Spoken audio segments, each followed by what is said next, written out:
Hi friends, welcome back to Mahabharata series episode number 106. ఇప్పుడు వరకు జరిగిన కథ ఏంటంటే, విరాటుడు సుసేనుడి సైన్యాన్ని గెలిచి తిరిగి వెళ్ళిపోయాడు. ఆ తర్వాత భీష్ముడు, ద్రోణుడు, కృపాచార్యుడు, అశ్వత్థామ అందరూ కలిసి వేరే భాగంలో ఉన్న పశు సంపదని ముట్టడించారు. కౌరవ సేనలు పశు సంపదను ముట్టడించాయని ఒక ఉత్తర కుమారుడికి చెప్పడంతో ఉత్తర కుమారుడు సారథి లేదని బాధపడుతుంటే బృహన్నలే తగిన సారథి అని సైరేంద్రి ఉత్తర కుమారుడిని ఒప్పించింది. సైరేంద్రి రథసారథిగా ఉత్తర కుమారుడు యుద్ధానికి బయలుదేరాడు. ఆ తర్వాత ఏం జరిగిందో తెలుసుకోవాలనుకుంటే ఈ వీడియోని స్కిప్ చేయకుండా లాస్ట్ వరకు చూడండి. ఉత్తర కుమారుడు యుద్ధానికై ఊరు బయటకు చేరుకున్నాడు. అల్లంత దూరంలో రేగిన ధూళిని బట్టి కౌరవసేన పోయిన ప్రదేశంకు చేరుకున్నాడు ఉత్తరుడు. కౌరవసేనను తెరిపార చూశాడు. భయపడిపోయాడు ఉత్తర కుమారుడు. బృహన్నల, భీష్ముడు, ద్రోణుడు, కృపుడు, దుర్యోధనుడు మొదలగు వీరులు, అసంఖ్యాకమైన శస్త్రములు కలిగిన కౌరవ సైన్యము భయంకరంగా ఉన్నది. వీరితో నేను యుద్ధం చేయగలనా? నాకు విలువిద్యలో అంత ప్రావీణ్యము లేదు. బాలుడను. విలువిద్యలో నిష్ణాతులైన శకుని, జయద్రథ, దుర్ముఖ, వికర్ణ, కర్ణ మొదలైన వీరులతో నేను యుద్ధం చేయగలనా? ఇక్కడ పరిస్థితి ఇలా ఉంటుందని తెలియక వచ్చాను. ఈ కౌరవ సేనను చూసి నా శరీరం ఉనికిపోతుంది. నీవేమో నీ పాటికి రథం తోలుతున్నావు. నేను కౌరవ సేనను ఎదుర్కోవడం జరగని పని. రథం వెనక్కి పోనేమో. అన్నింటికన్నా ప్రాణంలో తీపి కదా అన్నాడు వణుకుతూ ఉత్తర కుమారుడు. ఉత్తర కుమార, అసామాన్యమైన కౌరవ సేన మీదకు నేను రథం ఎందుకు పోనిస్తాను? చూడు, గోవులను తోలుకుపోతున్నా. ఆ కొద్దిపాటి సైన్యాన్ని ఎదిరించి మనం గోవులను మళ్లించుకుని పోదాము. పైగా అంతఃపురంలో అందరి ముందర గోవులను మళ్లించుకు వస్తానని చెప్పావు కదా, ఇప్పుడు ఇలా బెదిరిపోవడం తగునా?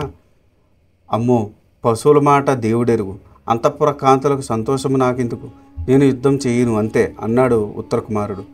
అది కాదు ఉత్తర కుమార, నీ బలము ఎదిరి బలము చూసుకొని కొంచెం సేపు యుద్ధం చేసి నీ వల్ల కాకపోతే మరలిపోదాము. అసలు నేను కౌరవసేన చూడలేదు కదా, ఇలా మరలిపోతే వీరులు మెచ్చరు కదా అని అన్నాడు. బృహన్నల, సుశర్మ మన దేశం మీద దండెత్తి మన దక్షిణ వైపు ఉన్న గో సమూహాలను అపహరించుకుపోయాడు. మా తండ్రి గారు తన సేనలతో సుశర్మను ఎదిరించడానికి వెళ్ళాడు. మనకు సాయంగా నగరంలో సైన్యము లేదు.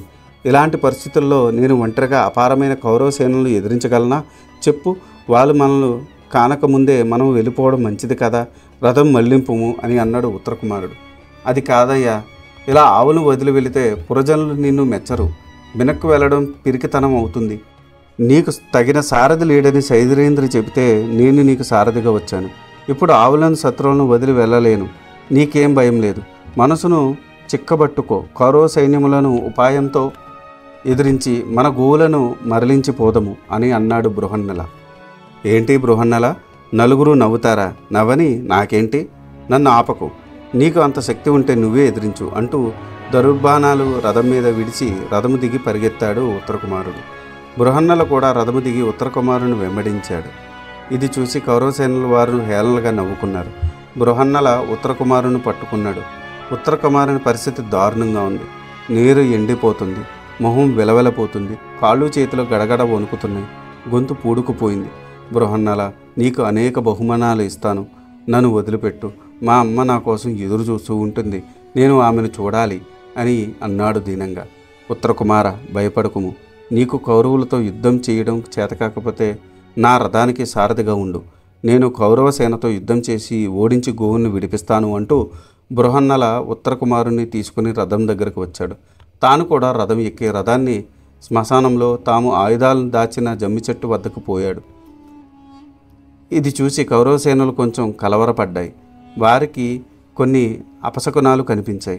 వాటిని చూసి ద్రోణుడు ధైర్యంగా ఉండమని తమ సైన్యాలకు హెచ్చరించాడు. భీష్ముడిని చూసి వీడు ఎవరో మహా గర్విష్టి వలె ఉన్నాడు, వీడు ఎవరో తెలుసుకోవాలి అన్నాడు. భీష్ముడు దుర్యోధనుడితో ద్రోణుడు వినేటట్టు అన్యాపదేశంగా ఇలా అన్నాడు. సుయోధన, మనం శత్రువులకు అనుకూలమైన ప్రదేశాన్ని దాటాము. ఇంకా మన శౌర్య ప్రతాపాలు చూపాల్సిన సమయం వచ్చింది. శత్రువులకు మనం చలించవలసిన పని లేదు అని అన్నాడు.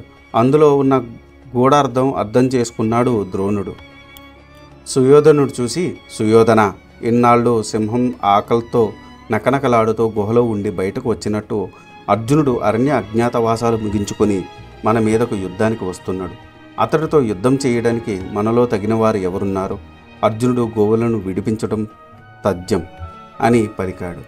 ఆ మాటలకు కర్ణుడికి కోపం వచ్చింది. పెద్దల్ని ఏమీ అనకూడదని మీరు పాండవ పక్షపాతంతో నోటికి వచ్చినట్టు మాట్లాడుతున్నారు. కురుసేనలో నువ్వు ఒకడవైనా వీరుడివి? అర్జునుడు నువ్వు అనుకున్నంత గొప్పవాడా? అర్జునుడే వస్తే అతన్ని నేనే జయిస్తాను అని అన్నాడు కర్ణుడు.